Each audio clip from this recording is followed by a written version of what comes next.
ایک حدیث میں ہے کہ ایک جمعہ سے دوسرا جمعہ، ایک رمضان سے دوسرا رمضان سارے گناہوں کا کفارہ بن جاتے ہیں۔ جو گناہ معاف ہوتے ہیں وہ کون سے ہوتے ہیں؟ یہ حدیث جو آپ نے لکھی ہے یہ صحیح مسلم کے اندر ہے، اس میں الفاظ کچھ اور بھی ساتھ لکھے ہوئے ہیں، وہ اگر آپ غور سے پڑھیں گے نا تو آپ کو پتہ چل جائے گا کہ کون سے گناہ معاف ہوں گے۔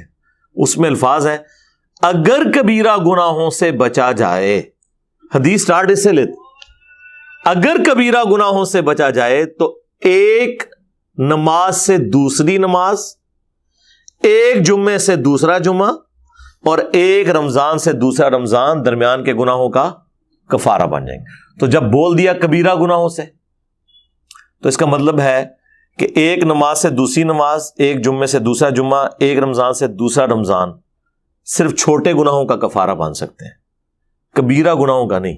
سب سے بڑا کبیرہ گناہ شرک کے بعد نماز کو چھوڑنا ہے۔ سورہ روم کی آیت نمبر 31 ہے، منیبین الیہ، رجوع لاؤ اس کی طرف، وَأَقِیمُوا الصَّلَاةَ، اور نماز کو قائم کرو، وَلَا تَكُونُوا مِنَ الْمُشْرِكِينَ، اور دیکھنا شرک کرنے والوں میں شامل نہ ہونا۔ گویا کہ نماز چھوڑنے والا شرک کرنے والی کیٹیگری میں فال کرتا ہے۔ یہ مشرکین کی عادت ہے کہ وہ نماز نہیں پڑھتے، بالکل واضح ہے۔ اور کیا ہے؟ پاکستان کے شناختی کارڈ میں نماز چھوڑنے والا مسلمان ہے نا، قرآن تو کہہ رہے کہ مشرک نہ ہو جانا نماز کو چھوڑ کے، اور مسلم شریف کی حدیث تو اس کو بریف کرتی ہے۔ صحیح مسلم میں 246 نمبر حدیث ہے انٹرنیشنل نمبر کے مطابق کہ بندے کے کفر اور ایمان، شرک اور اسلام کے درمیان فرق نماز ہے۔ اب اس سے بڑھ کے کیسے سمجھایا جا سکتا ہے؟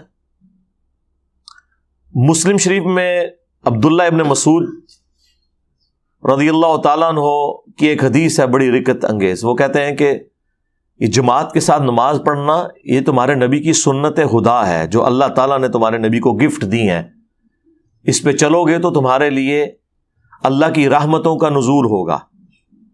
رسول اللہ کے زمانے میں صلی اللہ علیہ وآلہ وسلم اگر کوئی شخص بیمار بھی ہوتا اور وہ 2 بندوں کے سہارے مسجد میں آ سکتا تو وہ نماز مسجد میں ہی پڑھتا تھا، کہیں اسے منافق نہ شمار کر لیا جائے۔ یعنی اس زمانے میں اگر کوئی بیمار بندہ بھی نماز چھوڑتا تھا تو یہ ڈرتا تھا کہ اگر میں مسجد میں نہ گیا تو لوگ سمجھیں گے کہ اس نے کلمہ اوپر سے پڑھا ہوا ہے، کیونکہ اگر مسلمان ہوتا تو مسجد میں آ کے نماز پڑھتا۔ ان کو کیا پتا تھا کہ کروڑوں مسلمان ایسے بھی پاکستان میں آنے والے ہیں کہ جو اپنے آپ کو صحابہ اور اہل بیت سے بڑا عاشق رسول کہیں گے، جس کا سب سے بڑا ثبوت ہے کہ وہ میلاد کے جلسوں میں تو نکلیں گے، جلوسوں میں، نماز کے لیے نہیں نکلیں گے۔ 12 ربیع الاول کے جلوسوں میں آپ رش دیکھ لیں اور مسجد میں رش دیکھ لیں تو آپ کو پتہ چل جائے گا۔ وہ جلوس ایگزیکٹلی کئی جگہوں پر ظہر کے وقت ختم ہو رہے ہوتے ہیں، ہونا تو چاہیے کہ وہاں جہاں پہ وہ جلوس ختم ہوا ہے وہاں مسجد میں جوتیوں والی جگہ پہ بھی جگہ نہ ملے، لیکن نہیں، لوگ اپنے اپنے گھروں میں چلے جاتے ہیں۔ نماز تو قسمت والوں نے پڑھنی ہے۔ جامعہ ترمذی میں حدیث ہے، ہمارا اور منافقین کا عہد نماز کی بنیاد پہ قائم ہے، جس نے نماز جان بوجھ کے چھوڑ دی اس نے کفر کیا۔ اور جامعہ ترمذی میں حدیث ہے، عبداللہ بن شقیق تابعی کہتے ہیں کہ صحابہ کرام علیہم رضوان تارک الصلاۃ کے علاوہ کسی کی تکفیر نہیں کرتے تھے، یعنی نماز چھوڑنے والے کو وہ کافر سمجھتے تھے۔ اتنا سینسٹیو ایشو ہے نماز کا۔ تو لہٰذا اگر کسی کے دماغ میں ہے نا کہ میں ایک جمعہ پڑھوں اور آگے سے دوسرا جمعہ پڑھوں اور بیچ کے سارے میرے گناہ معاف ہو جائیں، اس حدیث کے تحت نہیں، نماز چھوڑنا خود کبیرہ گناہ ہے۔ اور مسلم کی حدیث سٹارٹ اس سے ہو رہی ہے کہ اگر کبیرہ گناہوں سے بچا جائے تو ایک نماز سے دوسری نماز اور ایک جمعے سے دوسرا جمعہ اور ایک رمضان سے دوسرا رمضان درمیان کے گناہوں کا کفارہ ہے، ادروائز کوئی نہیں۔ تو اب جس نے نماز چھوڑ دی اس نے کبیرہ گناہ کیا۔ اب یہ بھی ایک بڑی تلخ حقیقت ہے اور آپ سمجھ لیں ایک پریشان کن بات ہے ایک مسلمان کے لیے کہ ہمیں جتنے نون گناہ ہیں نا جو ہم جانتے ہیں ہمارے علم میں، وہ سارے ہی کبیرہ ہیں۔ بخاری مسلم میں درجنوں احادیث ہیں، مشکات کی پہلی جلد میں آپ کو گناہ کبیرہ کا بیان ایک پورا چیپٹر ملے گا، اس میں انہوں نے بخاری مسلم کی وہ ساری حدیثیں جمع کی ہیں کہ وہ بڑے بڑے گناہ کون سے ہیں۔ شرک، نماز چھوڑنا، زنا، چوری، شراب نوشی، جادو کرنا، ماں باپ کی نافرمانی کرنا، غیبت، چغلی، کسی کی دل آزاری کرنا. منتصر جن نے تو انہوں پتا نہیں نا، لسٹ بنا لو 15-20 دی، انہیں کوئی بھی گناہ ایسا نہیں ہے جو نماز پڑھنے سے معاف ہو جب تک کہ کوئی توبہ نہ کر لے. اب آپ سوچ رہے ہوں گے اگر نماز سے معاف نہیں ہو تو کیا کریں؟ توبہ کریں، توبہ سے معاف ہو جائے گا. اور توبہ پاکستانی نہیں کہ توبہ کر کے پھر کام چک کے رکھیے، نہیں، توبۃ نصوحا، ایسی توبہ جو آگے کو نصیحت ہو جائے، ایسی توبہ ہو جائے. توبوا الی اللہ توبۃ نصوحا، اللہ کی طرف توبہ کرو جو آگے کو نصیحت ہو جائے. لیکن بعض اوقات انسان نفس سے مغلوب ہو کے دوبارہ سے گناہ کر بیٹھتا ہے. اس وقت تو اس کی نیت نہیں ہوتی کہ میں توبہ اس لیے کروں کہ دوبارہ کر لوں گا. پھر بھی کبھی کبھار ایسا ہو جائے تو توبہ کا دروازہ کھلا ہے. انسان نے بہرحال جو کوئی بھی جرم کرے اس نے اللہ کے دامن کرم میں ہی پناہ لینی ہے. اللہ سے تو ہم اپنے آپ کو بے نیاز نہیں کر سکتے، لہذا توبہ کا سلسلہ جاری رکھنا ہے. وہ جامعہ ترمذی میں حدیث ہے کہ موت کے غرغرے سے پہلے پہلے توبہ قبول ہے. لیکن اب کسی کو پتا تو نہیں کہ وہ ایک دم موت کس وقت آ جائے. اچانک ہارٹ فیلئر ہو سکتا ہے، روڈ ایکسیڈنٹ ہو سکتا ہے، ایئر کریش میں لوگ مر جاتے ہیں، اور کئی ایک ایشوز لوگوں کے ساتھ ہو جاتے ہیں. ان کو موقع ہی نہیں ملتا توبہ کرنے کا. توبہ کو حرز جاں بنائیں، اللہ کی طرف رجوع لاتے رہیں، اور کبھی بھی اللہ تعالیٰ کے حوالے سے اپنے آپ کو بے نیاز نہ کریں. چاہے کوئی کتنا ہی نیکوکار ہو، شریعت کا پابند ہو، گناہوں سے بچنے والا ہو، توبہ تو اس کی بھی ضرورت ہے. نبی الاسلام جب اس کی ترغیب دلا رہے تھے تو بخاری کے الفاظ ہیں کہ بے شک میں بھی اپنے رب سے روزانہ 70 دفعہ توبہ کرتا ہوں. یعنی یہ 70 کا عدد جو ہے نا عربی میں کثرت کے لیے آتا ہے. یہ ضروری نہیں کہ 70 دفعہ کرتے ہوں گے، مراد یہ ہے کہ 100 دفعہ بھی ہو سکتا ہے، 1000 دفعہ بھی ہو سکتا ہے. تو چلے اگر کسی نے 70 بھی لینا ہے تو 70 بھی بہت بڑی ڈیجٹ ہے. باقی ہمارے صبح و شام کے اذکار میں 100 دفعہ توبہ جو ہے وہ موجود ہے. بخاری اور مسلم دونوں میں حدیث ہے، استغفر اللہ و اتوب الیہ. اس کے علاوہ صحیح بخاری میں جو سید الاستغفار ہے، جو صبح کے وقت پڑھ لیں تو شام تک اگر فوت ہو گیا تو جنت میں جائے گا، شام کو پڑھ لیا تو صبح تک فوت ہو گیا تو جنت میں جائے گا. وہ بھی اللہم انت ربی لا الہ الا انت خلقتنی، یہ والی جو دعا ہے ہمارے بلو کارڈ صبح و شام کے اذکار کے اوپر لکھی ہوئی ہے، اسے حرز جاں بنائیں. لہٰذا یہ جو جتنی بھی فضائل آتے ہیں نا، جیسے بخاری مسلم میں حدیث ہے کہ اگر کوئی شخص فرض نماز کے بعد پڑھے لا الہ الا اللہ وحدہ لا شریک لہ لہ الملک ولہ الحمد وہو علی کل شیء قدیر، ایک دفعہ، اور یہ اس نے پڑھنا ہے وہ 100 پورا کرنے کے لیے. اور اس کے ساتھ 33 دفعہ سبحان اللہ، 33 دفعہ الحمدللہ، اور 33 دفعہ اللہ اکبر پڑھے. یہ 99 ہو گیا، اور ایک دفعہ یہ پڑھ لے یہ 100 پورا ہو گیا. اور ایک حدیث میں آیا ہے 33 دفعہ سبحان اللہ، 33 دفعہ الحمدللہ، اور 34 دفعہ اللہ اکبر، تو وہ بھی 100 پورا ہو جائے گا. ایک حدیث میں اللہ اکبر کے ذریعے 100 پورا کرنا ہے، باقی تینوں 33 دفعہ پڑھ کے، اور ایک میں لا الہ الا اللہ وحدہ لا شریک لہ پڑھ کے. تو اللہ تعالیٰ ایسے شخص کے سارے گناہوں کو معاف کر دے گا، اگرچہ سمندر کی جھاگ کے برابر ہی کیوں نہ ہو. لیکن یہاں بھی مراد صغیرہ گناہ ہے، جو کبیرہ گناہ ہے. مثلا صغیرہ گناہ آپ سوچ سکتے ہیں کہ مثلاً بد نگاہی ہو گئی کسی سے، جان بوجھ کے نہیں کی لیکن وہ اس سے ان انٹینشنلی کوئی معاملہ ہو گیا. جو صحیح مسلم میں حدیث ہے کہ میرے رب نے مجھے حکم دیا ہے کہ اگر میری نگاہ یوں پڑ جائے تو میں فوراً اسے ہٹا لوں. اس طرح کے معاملات بعض اوقات ہو جاتے ہیں انسان سے. انجانے میں کوئی ایک جملہ ایسا بول دیے جس کی وجہ سے کسی کی دل آزاری ہوگی، یہ نیت نہیں تھی اور پتہ بھی نہیں چلا اسے. تو یہ اس طرح کے جو معاملات، ایک تو ہے جان بوجھ کے کرنا، وہ تو کبیرہ گناہ ہے. اس طرح کی جو چھوٹی موٹی چیزیں ہیں نا، وہ نیک اعمال سے آٹومیٹکلی گناہ معاف ہو جاتے ہیں. ٹھیک ہے، وہ تو قرآن میں واضح موجود ہے کہ دن کے دونوں کناروں کے اوپر نماز کو قائم رکھو، بے شک نیکیاں گناہوں کو مٹا دیتی ہیں. اور اس کانٹیکسٹ میں بخاری مسلم میں حدیث ہے، اس آیت کو حضور نے تلاوت کیا تھا اس موقع پر، اور مسلم میں ذرا تفصیل کے ساتھ ہے. جب ایک صحابی نے کہا کہ میں نے آج ایک غیر محرم عورت کو گلے لگا لیا راہ چلتے ہوئے کسی گاؤں ایریا میں دور دراز، لیکن میں نے اس کے ساتھ یعنی وہ انٹر کورس والا معاملہ نہیں کیا تو آپ مجھے پاک کر دیں. حضور علیہ السلام تھوڑی دیر خاموش رہے اور پھر یہ آیات نازل ہوئی اللہ کی طرف سے.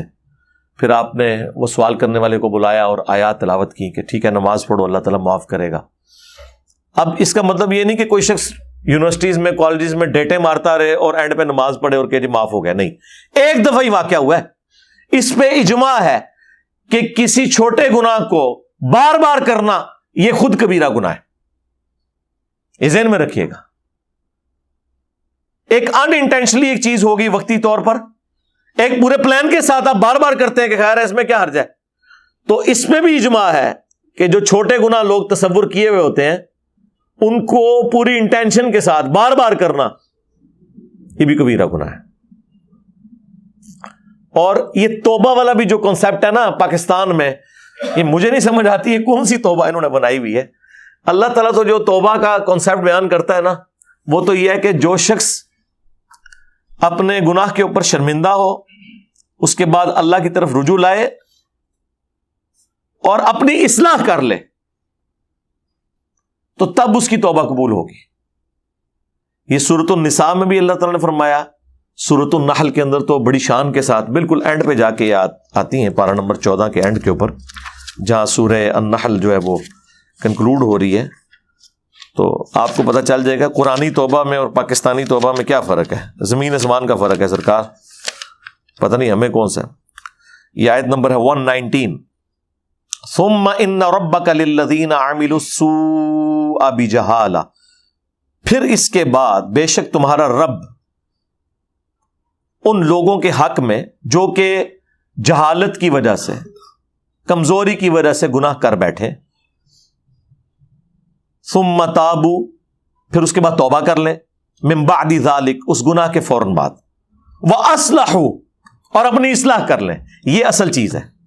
توبہ یہ نہیں ہے کہ ایک کام ہوا تو 100 تسبیح پھیر دی توبہ کی, نہ, اصلاح کریں کہ واقعی نماز چھوڑی تھی اب نہیں چھوڑوں گا, روزے چھوڑے تھے اب نہیں چھوڑوں گا, زکوٰۃ میں نے ڈنڈی ماری تھی اب نہیں ماروں گا, کم تولتا تھا اب یہ حرکت نہیں کروں گا. ان ربک من بعدھا لغفور رحیم. دیکھ لیں, شکر ہے عربی اور اردو میں کوئی فرق نہیں, کیونکہ اردو کی ماں عربی ہے. یہ وہ سارے الفاظ ہیں, ان ربک, بے شک تیرا رب, من بعدھا, اس کے بعد, لغفور رحیم, ضرور بخشنے والا مہربان ہے. کس کے بعد؟ توبہ کرے, جہالت میں گناہ کر بیٹھے, توبہ کر لے, اپنی اصلاح کر لے, پھر بعد میں اگر توبہ کرتا ہے نا, یعنی اس کے بعد اللہ کی طرف رجوع لاتا ہے, پھر اللہ تعالیٰ اسے معاف فرمانے والا ہے. لیکن جو شخص پوری انٹینشن کے ساتھ کام چک کے رکھا ہوا ہے جس نے, وہ نہیں سرکار. یہ کتابوں کا خدا ہے میرے بھائی. اللہ تعالیٰ اپنے معاملات میں بہت سینسٹیو ہے اس حوالے سے. اس کا یہ مطلب نہیں کہ کوئی نعوذ باللہ ہمارے گناہ کرنے سے کوئی اللہ کی شان کام ہو جاتی ہے. نہیں, اللہ کو کیا فرق پڑتا ہے, اللہ تو بے پرواہ ہے, اللہ کو تو کوئی فرق نہیں پڑتا.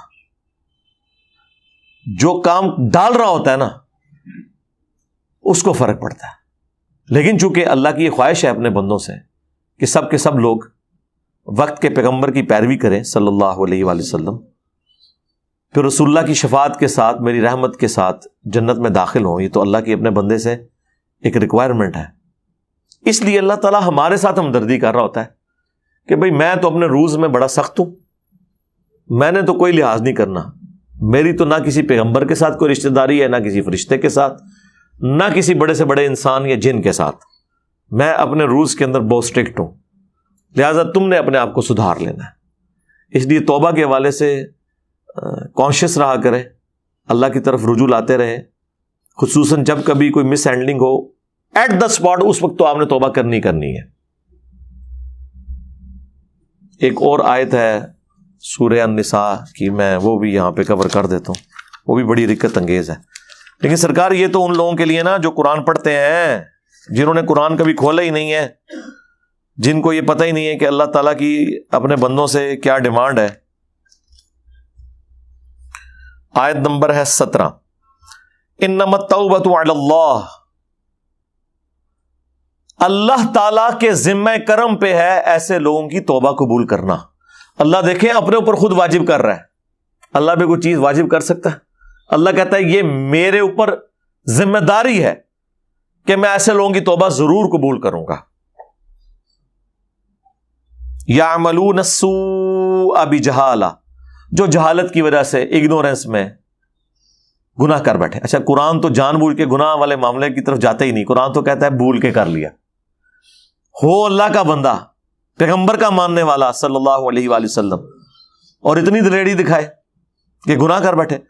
ثم یتوبون من قریب، پھر فوراً ہی توبہ کر لے. من قریب، ایک قریب اردو میں بھی استعمال ہوتا ہے. فاولئک یتوب اللہ علیہم، تو ایسے لوگ ہیں جن کی طرف اللہ تعالی رجوع فرمائے گا، ان کی توبہ قبول کرے گا. اچھا اللہ کا بھی نام ہے التواب. بندہ بھی توبہ کرتا ہے اور اللہ بھی توبہ کرتا ہے. بندے کی توبہ یہ ہے اللہ کی طرف رجوع لانا گناہ کر کے، اور اللہ کی توبہ یہ ہے کہ اللہ تعالی بندے کی طرف رجوع لاتا ہے کہ اچھا اب آ گیا تو چل تجھے معاف کیا. توبہ کا معنی جو ہے وہ ہے رجوع لانا. بندہ اللہ کی طرف لاتا ہے، اللہ بندے کی طرف.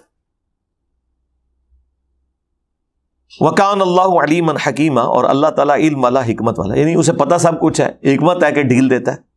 بخاری مسلم میں حدیث ہے، مسلم میں تو بڑے شان کے ساتھ آئی ہے کہ جو شخص گناہ کرنے کے بعد توبہ کرتا ہے تو اللہ تعالیٰ کو اس بندے سے ایسی خوشی ہوتی ہے جیسا کہ ایسا شخص جو کہ کسی ریگستان میں ہو اور اس کا سارا ساز و سامان ایک اونٹ کے اوپر لدا ہوا ہو. تھوڑی دیر کے لیے آرام کے لیے بیٹھے، آنکھ لگ گئی اور اونٹ غائب.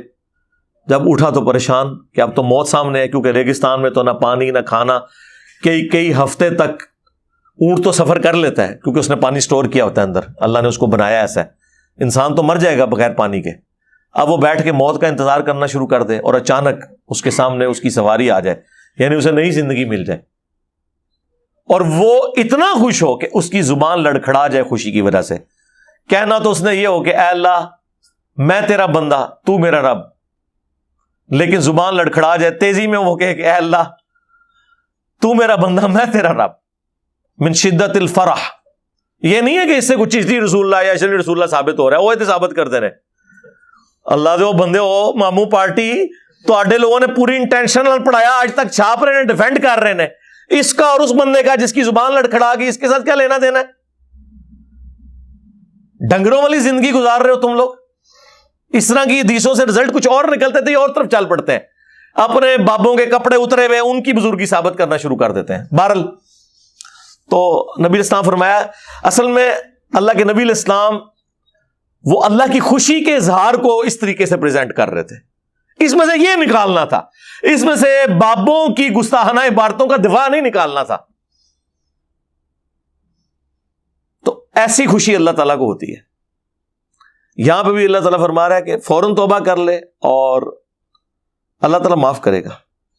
وَلَيْسَتِ التَّوْبَةُ لِلَّذِينَ يَعْمَلُونَ السَّيِّئَاتِ، اور ایسے لوگوں کی تو کوئی توبہ ہے ہی نہیں. یہاں اللہ نے سائملٹینیس کنٹراسٹ بھی بیان کر دیا ہے کہ جو گناہ کریں حَتَّى إِذَا حَضَرَ أَحَدَهُمُ الْمَوْتِ، یہاں تک کہ ایسے گناہگار شخص میں سے کسی کو جب موت آئے، قَالَ إِنِّي تُبْتُ الْآنَ، تو کہ یا اللہ معاف کر دے. بھائی اب جب موت سامنے نظر آ گئی ہے تو پھر اللہ تعالیٰ ہمارا ایسے کی کوئی توبہ نہیں ہے. فرعون کے لیے بھی آیا تھا نا، الآن، اب ایمان لے کر آیا فارغ. جب وہ اس کو غوطہ آیا جب سمندر میں، تو اس نے کہا کہ میں بنو اسرائیل اور موسیٰ اور ہارون کے رب پر ایمان لایا. اللہ نے فرمایا اب موقع ہے ایمان لانے کا، اب تو موت نظر آ گئی.